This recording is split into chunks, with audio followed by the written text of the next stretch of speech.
अभी जो आपने डॉक्टर उपाध्याय के जीवन पट को हम सभी मंचस्थों को सुनना चाहेंगे, उनका आशीर्वचन लेना चाहेंगे। हमारे प्रमुख अतिथि माननीय श्री कृपाशंकर सिंह जी वर्तमान राजनैतिक कारणों से हमारे बीच उपस्थित नहीं हैं, किंतु उनकी धर्मपत्नी श्रीमती मालती कृपाशंकर सिंह जी हमारे बीच उपस्थित हैं। आपका आध्यात्मिक चिंतन और भक्तिमय भावबोध सभी को विदित है।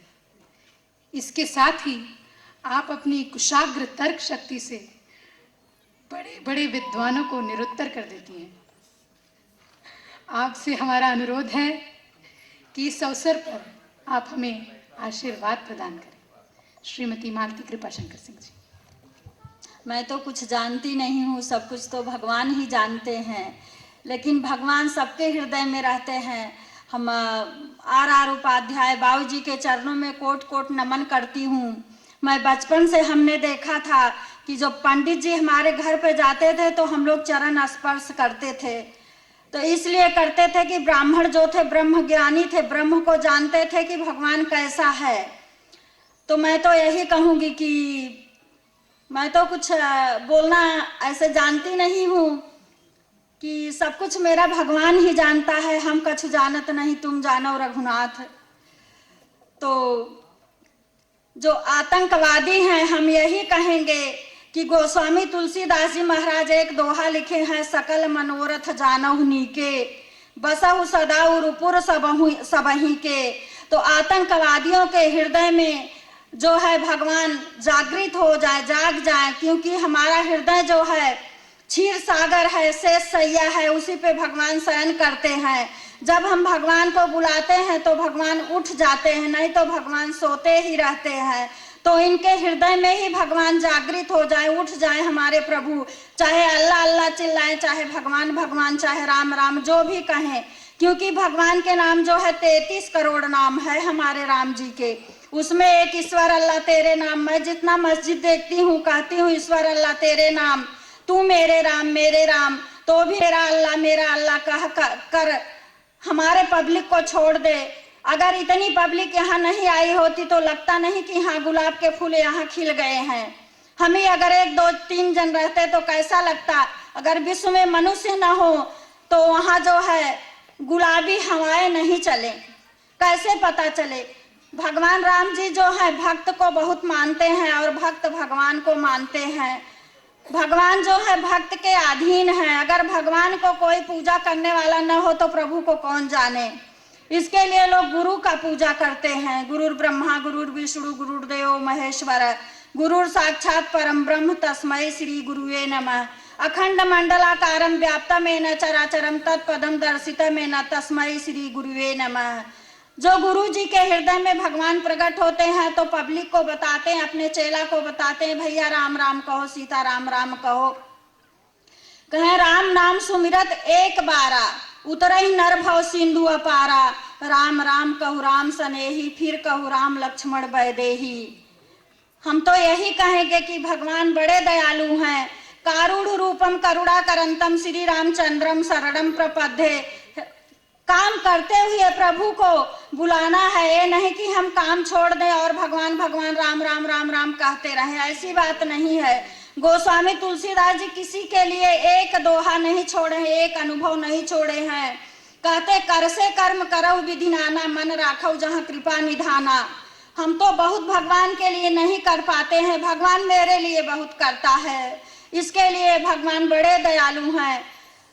कारुण रूपम करुणा करंतम श्री रामचंद्रम शरणम प्रपद्ये। प्रभु के चरण में होकर के देख लो कैसी कमाल भगवान की है। हम में राम तुम में राम सब में राम समाया है, कर ले जगत से प्रेम रे बंदे, कोई नहीं पराया है। सबको जानो कि ये मेरा है। हमारे पास रोटी है, हम सामने वाले को खिला दें, क्योंकि हम सोच लेंगे कि हम बाद में बना के रोटी खा सकती हूँ। तो कहें कि ये हमारे भगवान राम जी बहुत दयालु है। एक ही भगवान है। कबीरदास जी ने कहा एक भगवान है, 2 भगवान नहीं। कहे जो 2 भगवान कहता कुल का होए, उसको बहुत बड़ी गाली के उन्होंने इस शब्द को कहा है कि जो दो भगवान कहेगा दूजा कुल का हो, एक ही भगवान है। हमारे माता पिता एक ही होते हैं, फिर हमारे भगवान एक होते हैं।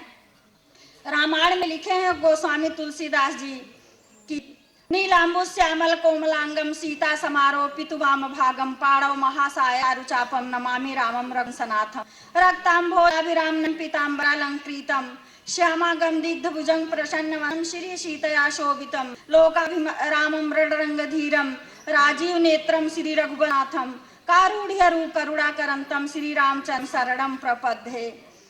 तो और कहे हैं कि भगवान राम जी जो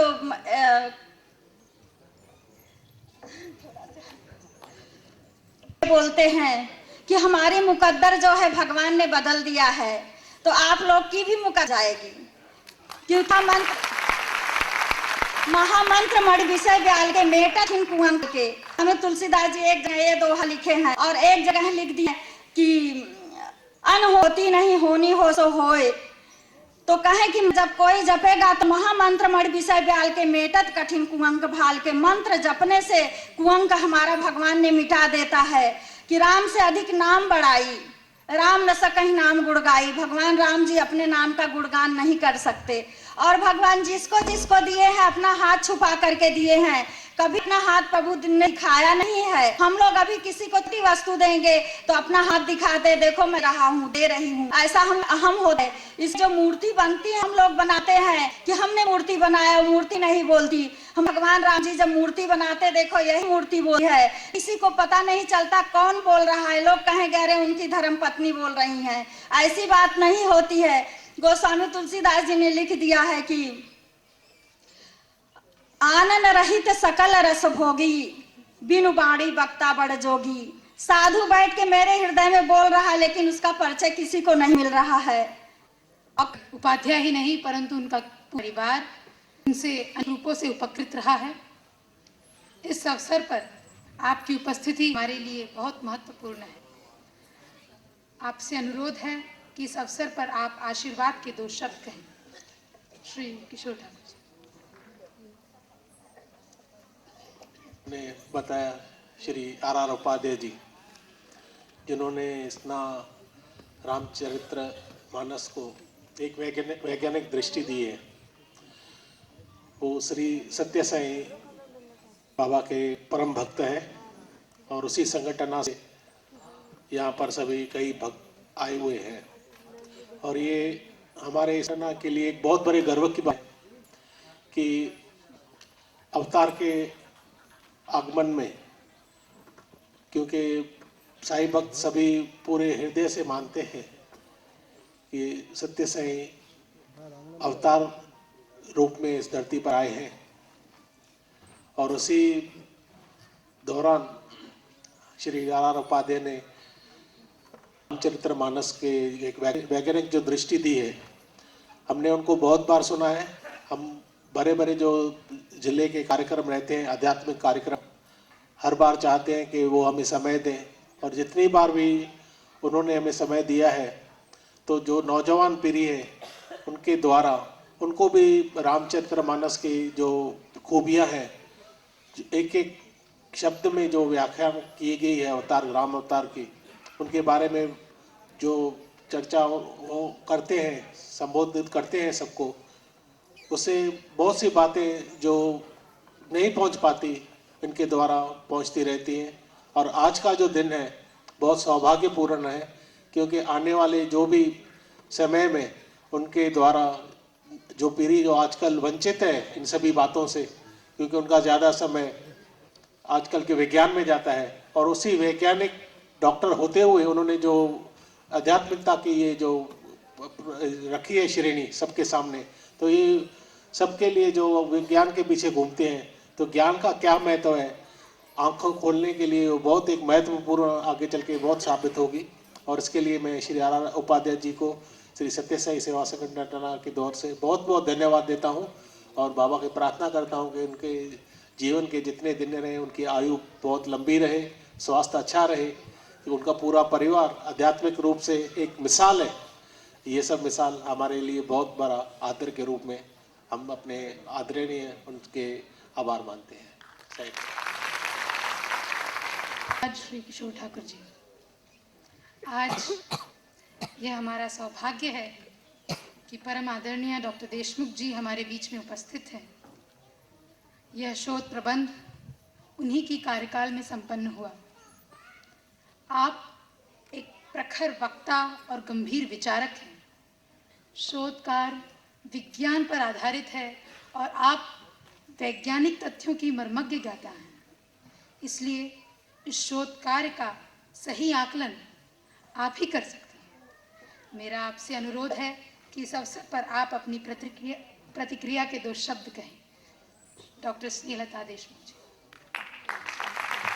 सब ज्ञानी और मेरे सामने बैठे हुए आप सब ज्ञानी, सर्वप्रथम मैं संभ्रम में चली गई थी कि पहले किसी को संबोधित करूं, क्योंकि मंच पर बैठे हुए जितने ज्ञानी हैं मेरे सामने भी इतने ज्ञानी हैं, लेकिन मार्ग तो मिला और मुझे लगा कि मैं पहले सत्य साई को संबोधित करूं, क्योंकि जब मैं वाइस चांसलर थी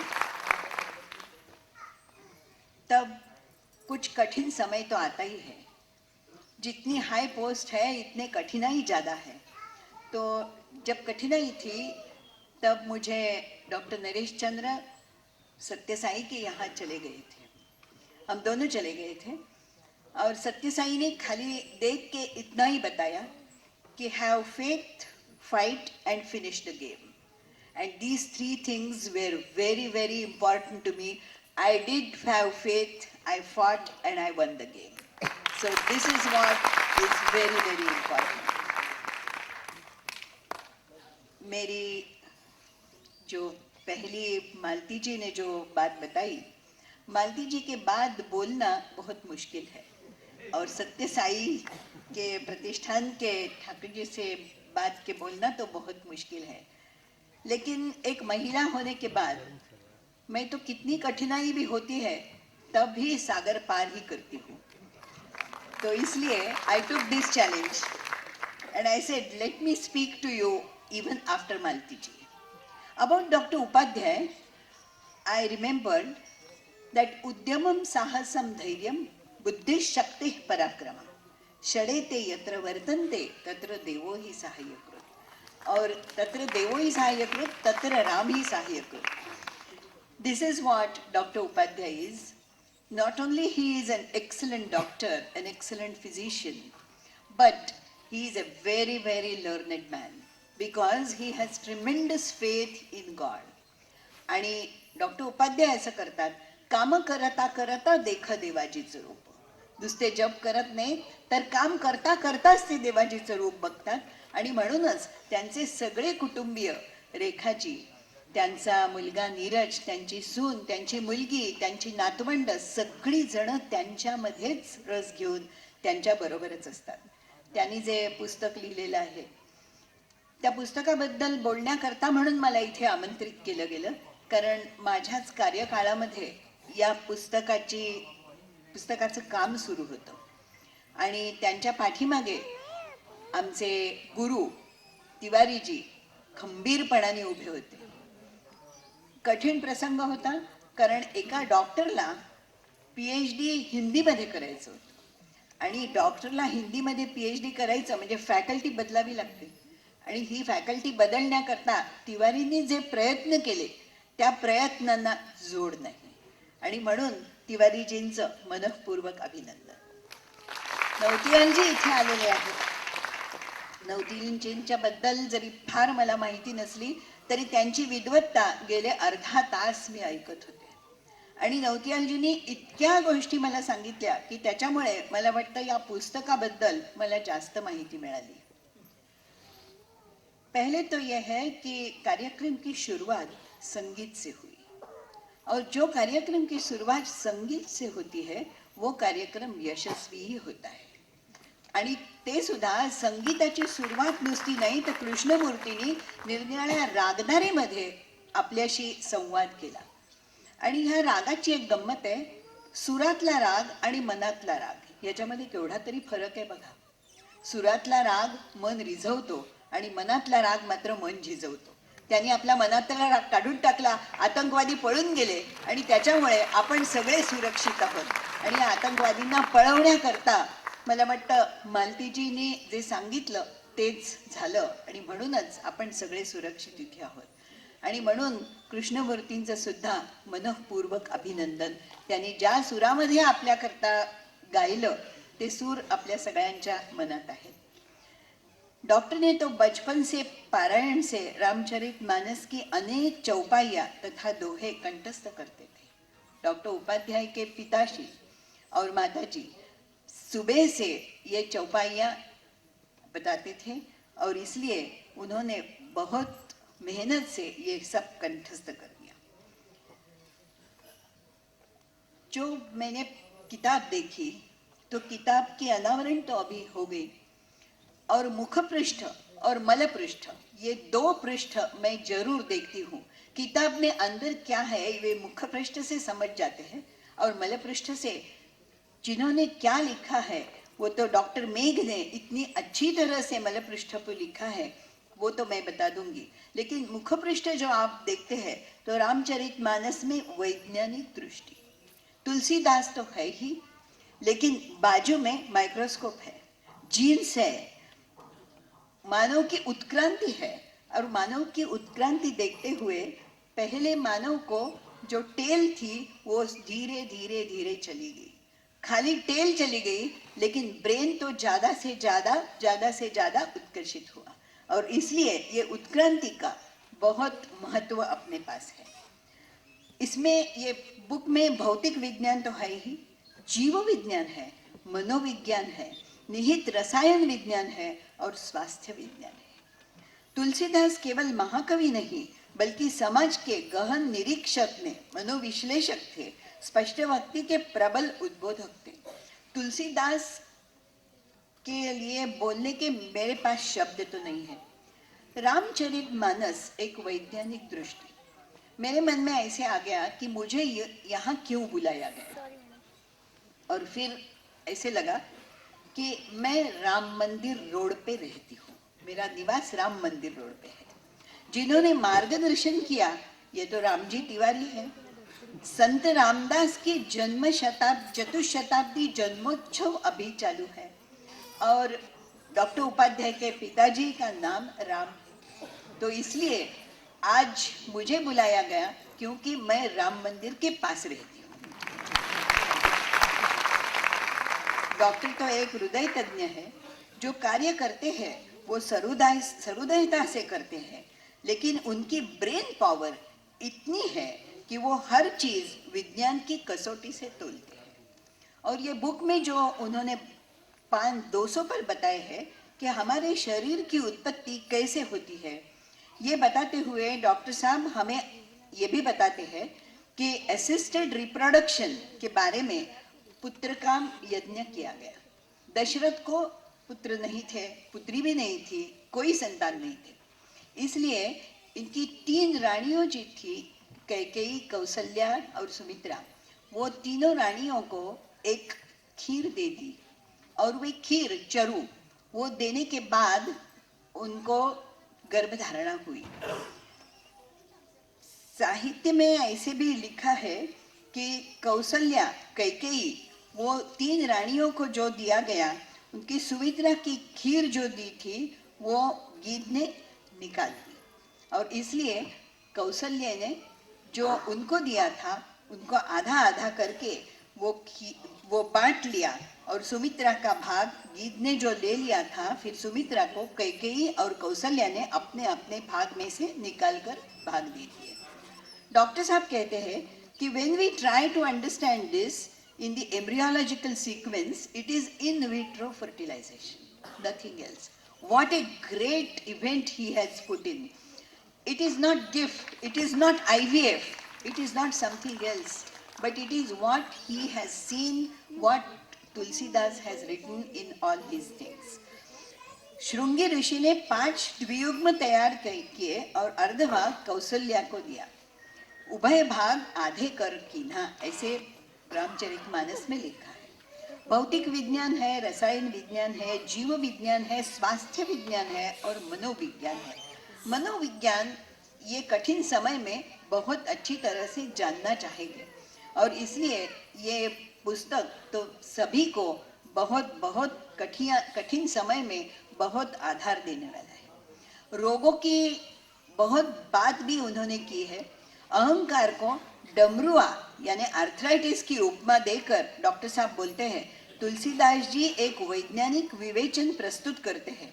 वे दंभ कपट मद मान की नहरू रोग से तुलना करते हैं। नहरू रोग इज गिनी वर्म और that Guinea worm stage inside our body and never allows a man to understand that he has got a disease. Arthritis also is a disease which is of mind, and that is why Dr. Saab tells us about prevention, and he is a cardiologist, so he tells us about prarambik rokdham, prathamik rokdham, dvitiyak rokdham और द्वितीयक रोकथाम. Primordial prevention, primary prevention, secondary prevention and tertiary prevention. And this is what he teaches. He feels that prevention of a disease is most important rather than curing that disease. वाता पित्त कफ ये त्रिधाऊ के संतुलन रहती है, असंतुलित होने पर त्रिदोष होता है. This also he has put in a very nice way, and that is why Tulsidas also knew Ayurveda very well. He was probably a doctor of doctors, and that is how Dr. Upadhyay has become a PhD, a doctor of medicine and a doctor of literature. This is what Dr. Upadhyay has achieved, and Dr. Upadhyay को अभिनंदन करते हुए मुझे ऐसा लगता है कि यही भाई येथ पाही घातली ही पाळपोई, धर्म जाती ऐसा भेद येथ नाही. ओंजळी दो ओंजळी घे पिऊनी, हो जरा ताजा तवाना, आशीर्वच देईल पांथा, तेवढी माझी कमाई, तेवढी माझी कमाई. आज तुम्ही सगळेजण आशीर्वाद द्यायला इथे हजर आहात, मोठ्या संख्येने हजर आहात. नवतियालजी आपल्यामध्ये आहेत, अंजू इथे आहे, माझ्या दोन्ही भाभी ज्यांना म्हणते मी त्या दोघी इथे हजर आहेत. भाऊ नसले तरी भाभी फार महत्वाच्या आहेत.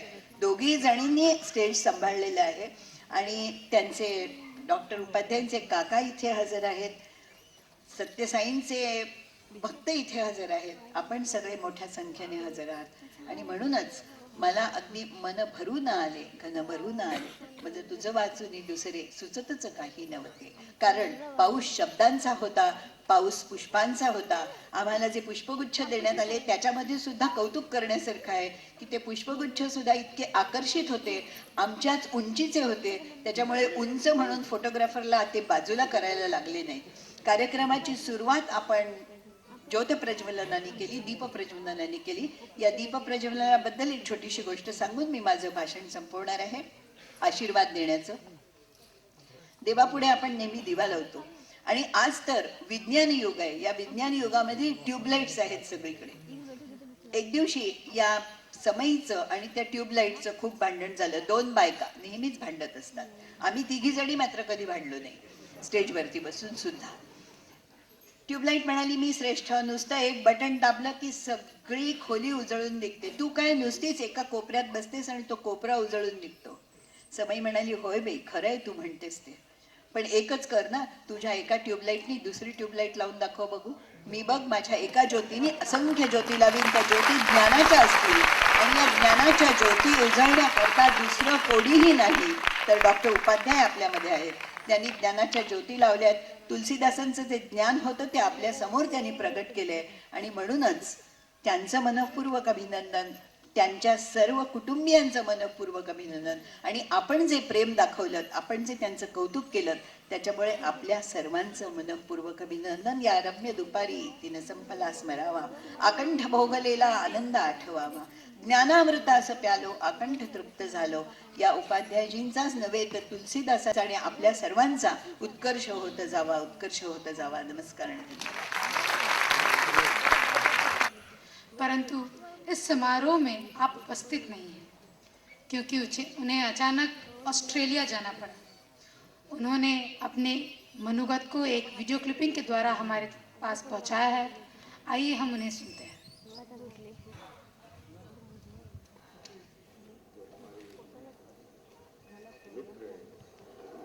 उनकी पुस्तक का लोकार्पण समारोह माननीय देशमुख मैडम के हाथों से होने जा रहा है। सही मायनों में मैं खुद यहाँ रहना चाहता था, लेकिन किसी कारणवश आज यहाँ मैं उपस्थित नहीं। इसका मुझे थोड़ा सा खेद भी है। 28 तारीख को एक शरीफ और मुंबई का डेलीगेशन ऑस्ट्रेलिया जा रहा है, जिसमें मैं भी एक सदस्य हूँ, और इसी वजह से डॉक्टर विजय खोले सर, जो कि मुंबई विद्यापीठ के कुलगुरु हैं, वो आज यहाँ उपस्थित नहीं तो वो भी इस समारोह में उपस्थित होते और इस समारोह की अध्यक्षता करने का उन्होंने स्वीकार किया था। डॉक्टर उपाध्याय की पीएचडी थीसिस, मुझे ऐसा लगता है कि उनके इस प्रोग्राम में मेरा भी काफी हाथ रहा है।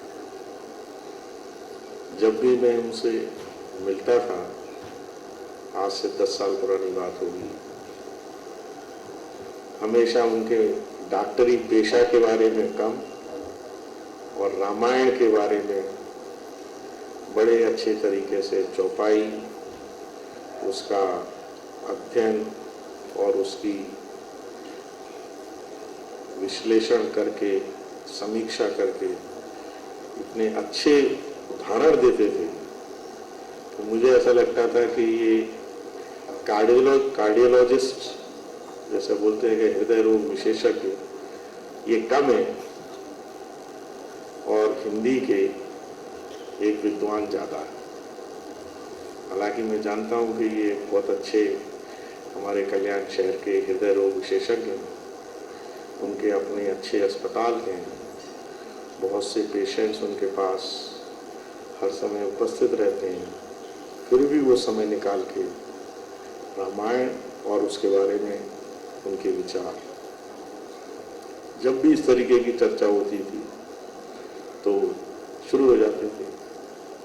एक दिन हम मुंबई जा रहे थे, मुंबई में देशमुख मैडम के यहाँ, मुझे लगता है गणपति का अपना जो पहला दिन रहता है, उस दिन गणपति के दर्शन के लिए देशमुख मैडम के घर जाते समय कार में साथ साथ फिर जब ये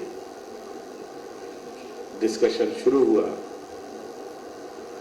तो सुनते सुनते आई जस्ट सेड, ये सब अच्छा है, आप पीएचडी कर लो,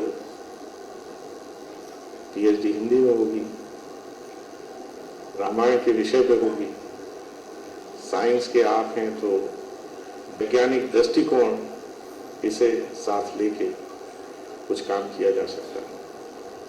उस समय डॉक्टर उपाध्याय को ऐसा लगता था कि ये पॉसिबल नहीं होगा और गाइड कौन मिलेगा, इस तरीके का हो सकता है क्या, बट एक इच्छा उनके मन में जागरूक हो गई and he is very sincere person.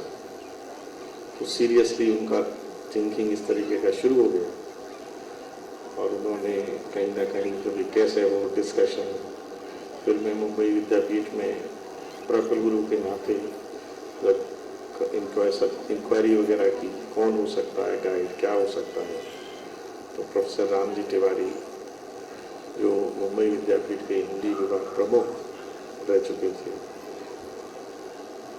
मुझे लगा कि वो बहुत बढ़िया गाइड हो गई और मैंने डॉक्टर उपाध्याय को सजेस्ट किया कि भाई अपन तिवारी जी से इसके बारे में बात करें।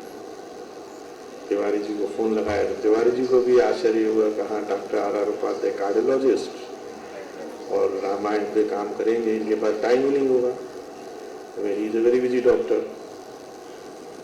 बट डॉक्टर उपाध्याय की जिद, इच्छा शक्ति और काम करने की या पीएचडी का शोध निबंध लिखने की एक जबरदस्त इच्छा, ये देखते हुए प्रोफेसर रामजी तिवारी ने इसे स्वीकार किया और रात को 10 बजे 11 बजे, मुझे वो भी याद है कि एक दफ़े ऐसे ही जब पीएचडी के बारे में डिस्कशन शुरू हुआ तो हमने उन्हें बोला आप एक काम जरूर करो, daily you should write 1 page. whatever you feel like on your subject.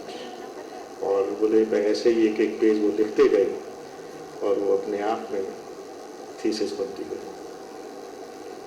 मुझे बहुत खुशी है कि डॉक्टर उपाध्याय MD कार्डियोलॉजिस्ट और PhD इन हिंदी, इन दोनों का संगम बहुत अच्छा है। मेरा अपना मानना है कि साहित्यिक या थोड़ा सा जो हमारे संस्कार हमें रामायण गीता या इस तरीके की बुक्स मिलते हैं, उसका डॉक्टरी पेशा में कहीं ना कहीं फ़ायदा ज़रूर होता है और एक दूसरे को सिनर्जिस्टिक इफ़ेक्ट्स देते हैं। इसी वजह से उनकी प्रैक्टिस भी बहुत बढ़िया चलती है और हिंदी के रामायण के प्रवचन भी ये बहुत बढ़िया करते हैं। आज मैं यहाँ उपस्थित नहीं हूँ, बट आदरणीय कृपाशंकर सिंह जी,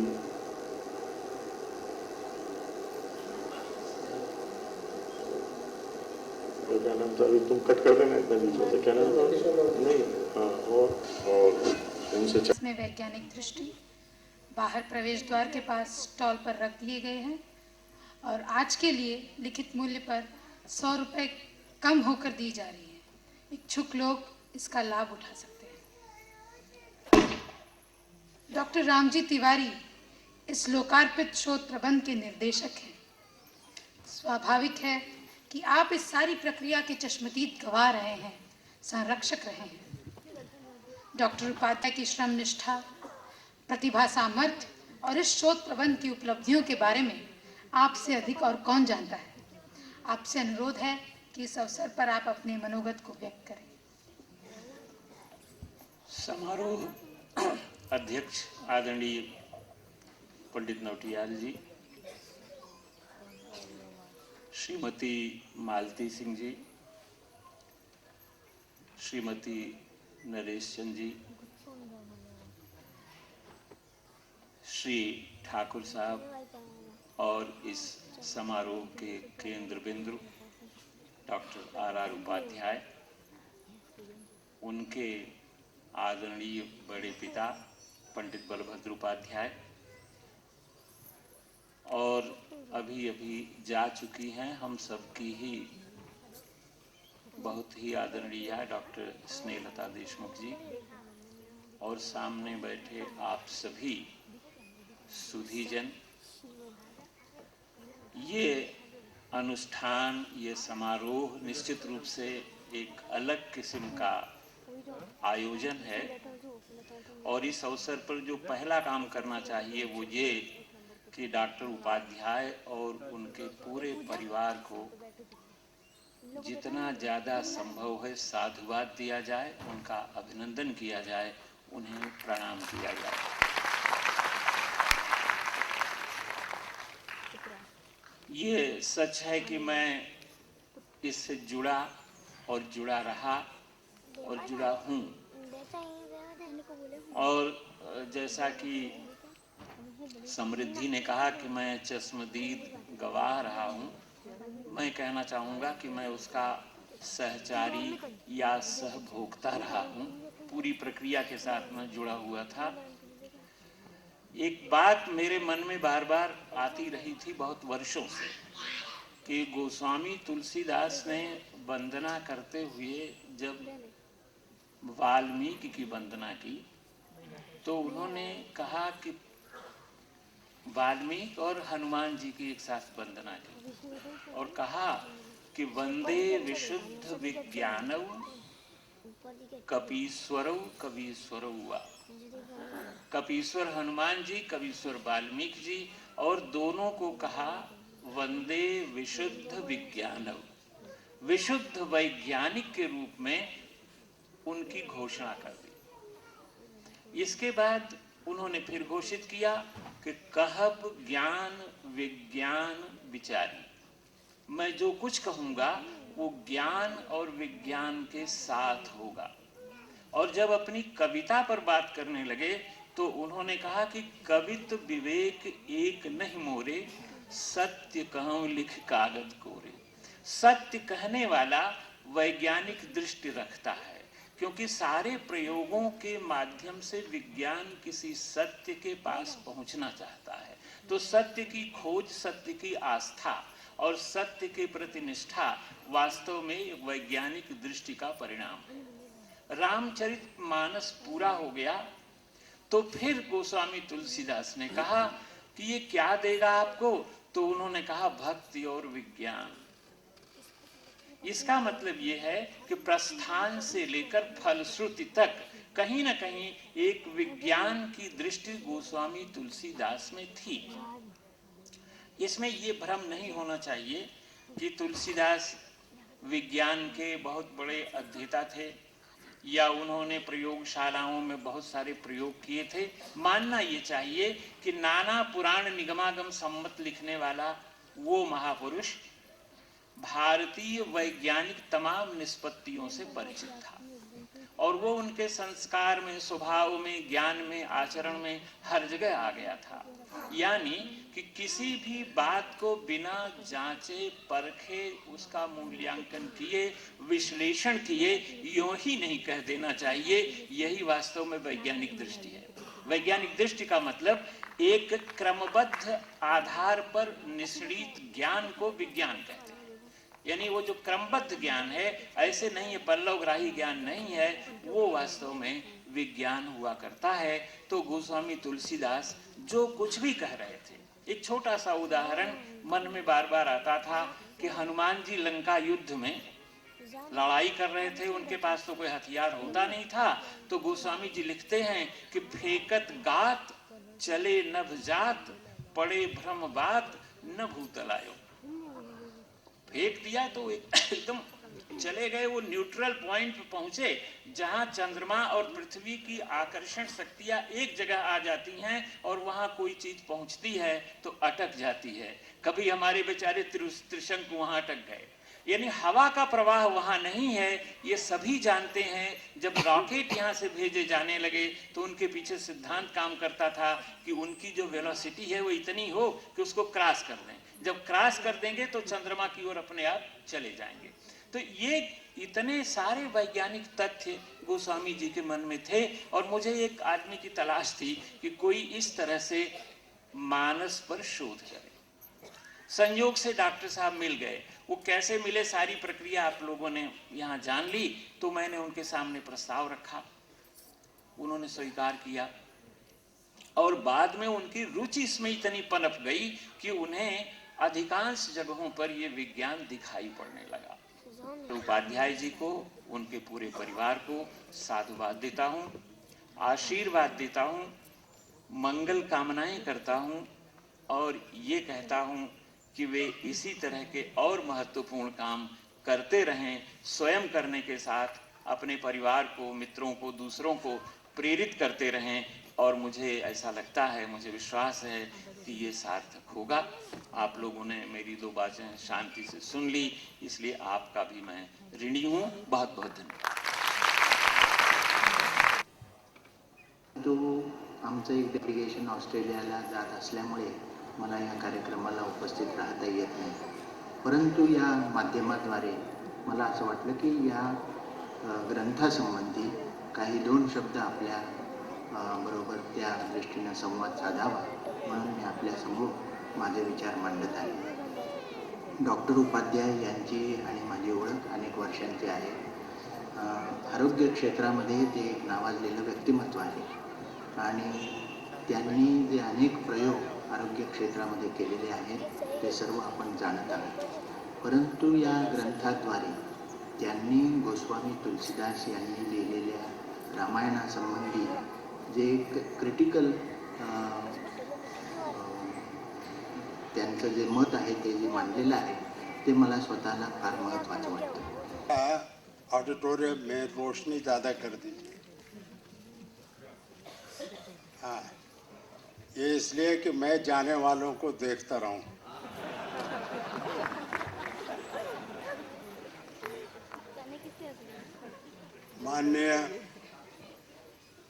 माननीय स्नेहलता जी देशमुख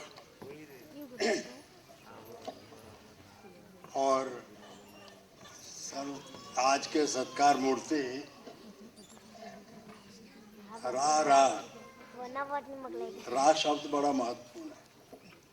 रा शब्द मंत्र है, और जिस मंत्र में 2 रा लग जाए वो अमोघ मंत्र बन जाता है। उपाध्याय जी, सत्कार मूर्ति, रामचरितमानस में वैज्ञानिक दृष्टि के, मैं एक बात कहूँगा, समस्त उपाध्याय परिवार उनकी राम भक्ति से और राम भक्त मालती देवी जी की रही होगी कोई हृदय में ऐसी इच्छा, अव्यक्त इच्छाएं बहुत होती हैं। उन इच्छाओं के प्रताप से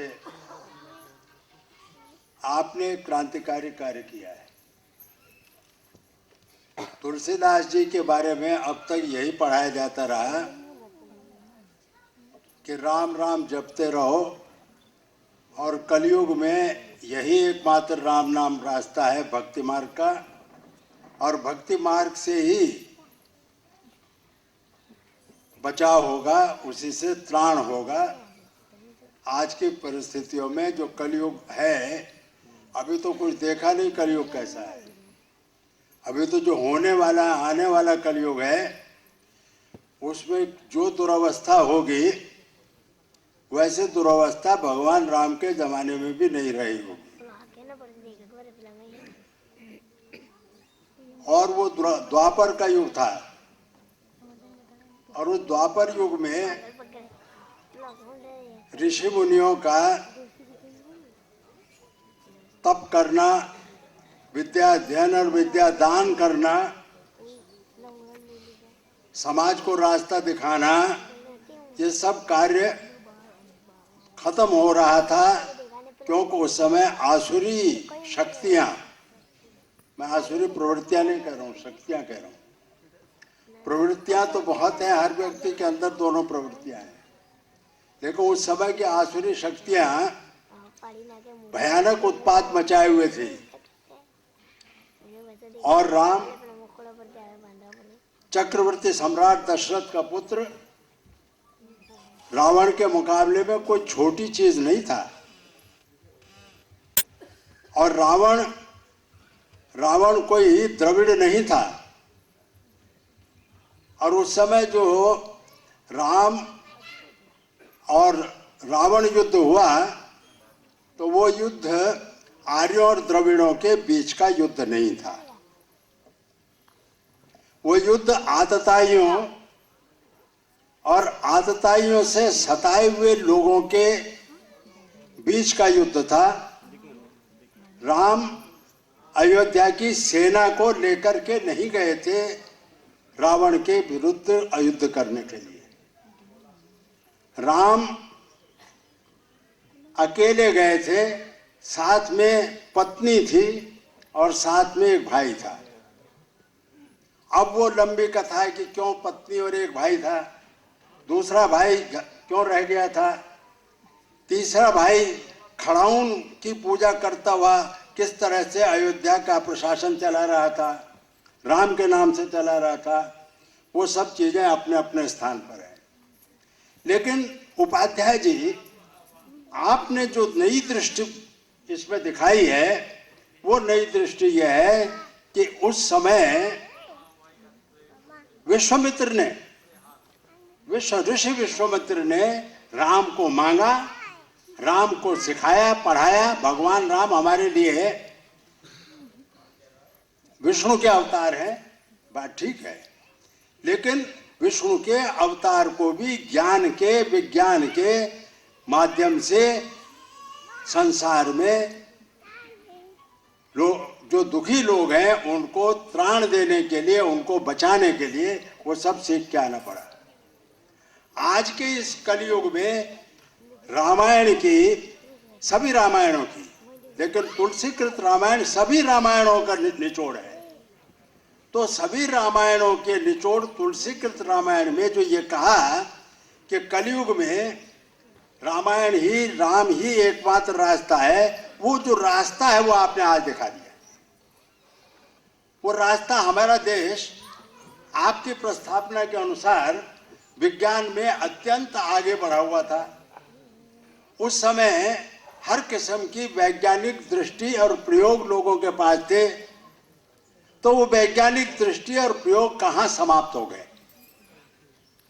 वो वैज्ञानिक और दृष्टि और प्रयोग थे तो हमारे पास आज क्यों नहीं है?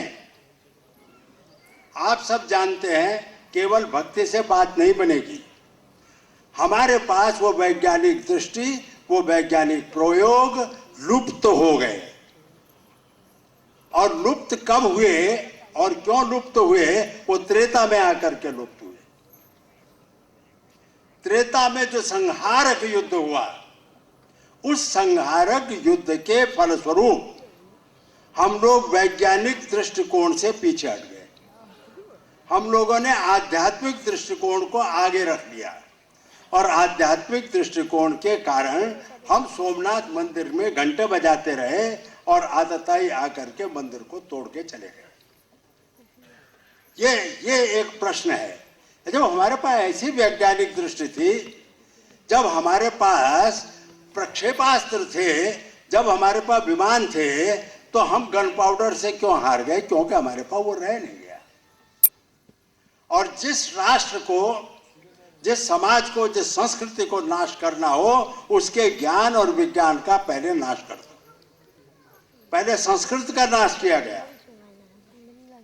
जब सब भूल गए संस्कृत में क्या लिखा है, उपनिषदों में क्या लिखा, और वो कुछ लोगों की मुट्ठी की चीज रह गई, तो उन्होंने उसको कर्मकांड का विषय बना करके छोड़ दिया। समाज में लागू होने वाली वस्तु नहीं बनाया। आज उपाध्याय जी ने विज्ञान को उस कर्मकांड से मुक्त करके आज यहाँ लेकर के आए। वरना क्या नहीं है, क्या नहीं है तुलसीकृत रामायण में? और तो और उसमें तुलसीकृत रामायण में रामशलाका है, और उस रामशलाका में आप कोई प्रश्न, जो प्रश्न कुंडली है, कोई प्रश्न पूछ लीजिए, आपको उत्तर मिल जाएगा। और उस उत्तर में ये मिलेगा आपको कि ये कार्य आपका हो सकता है कि नहीं हो सकता है। उसमें हो सकता है कहे तो हो जाएगा, और नहीं हो सकता लिखा तो नहीं हो।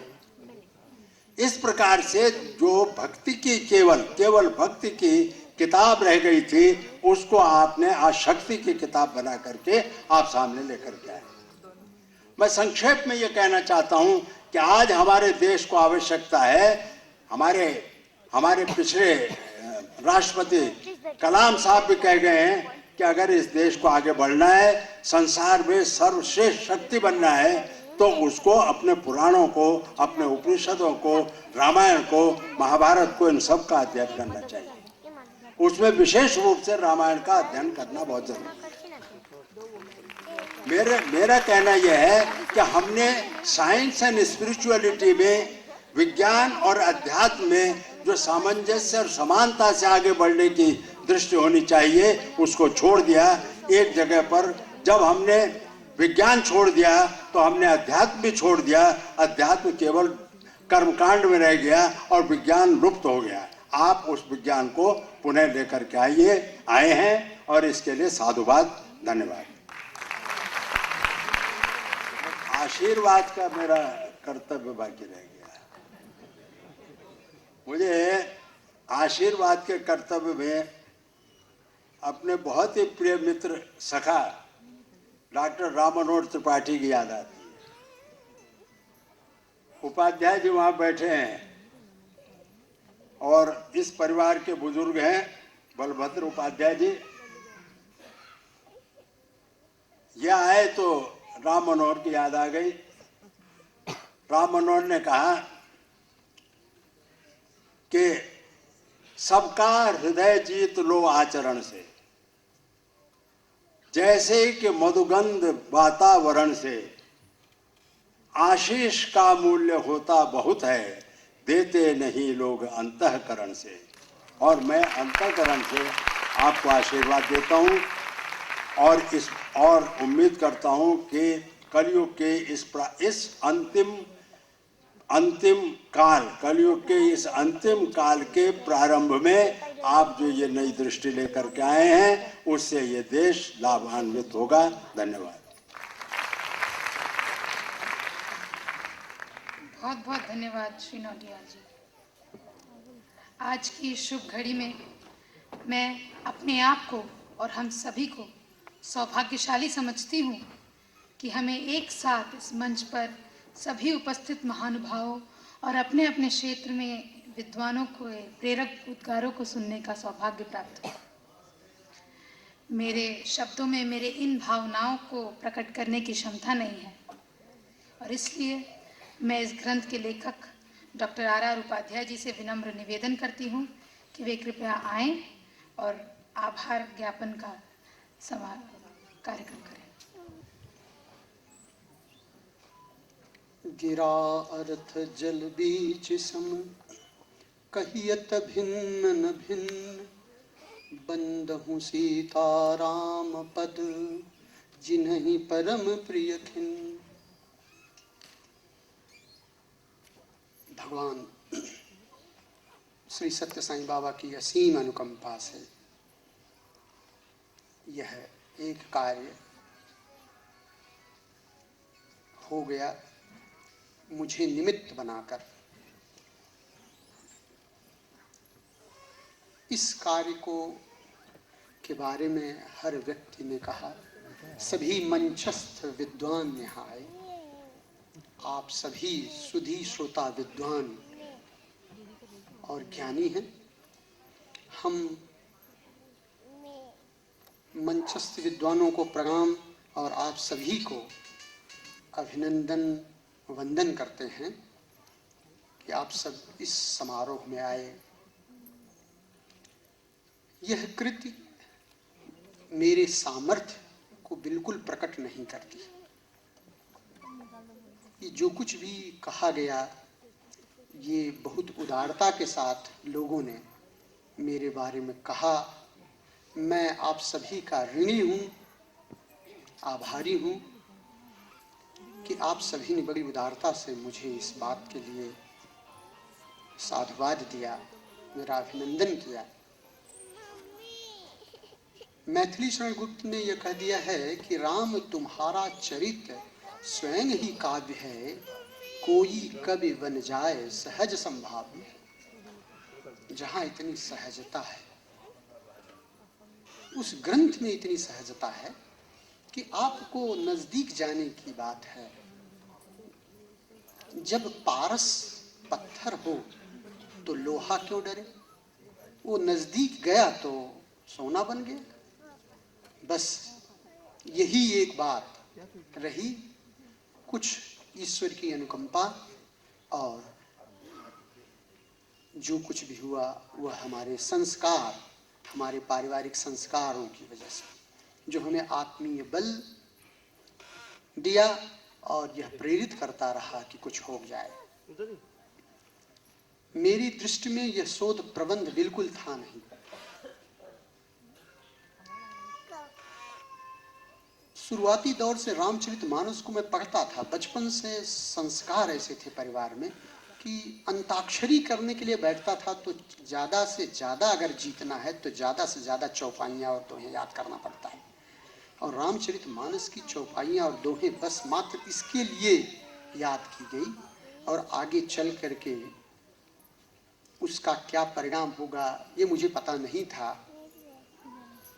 हमारे कुछ बचपन के गुरुवर यहाँ हैं जो हमको पढ़ाए हुए हैं, वो सब जानते हैं कि हमारी मेधा क्या थी, मैं कैसा था, क्या करता था। लेकिन जो भी था, एक चीज मैंने देखा कि राम ने हमको हरदम पकड़े रखा।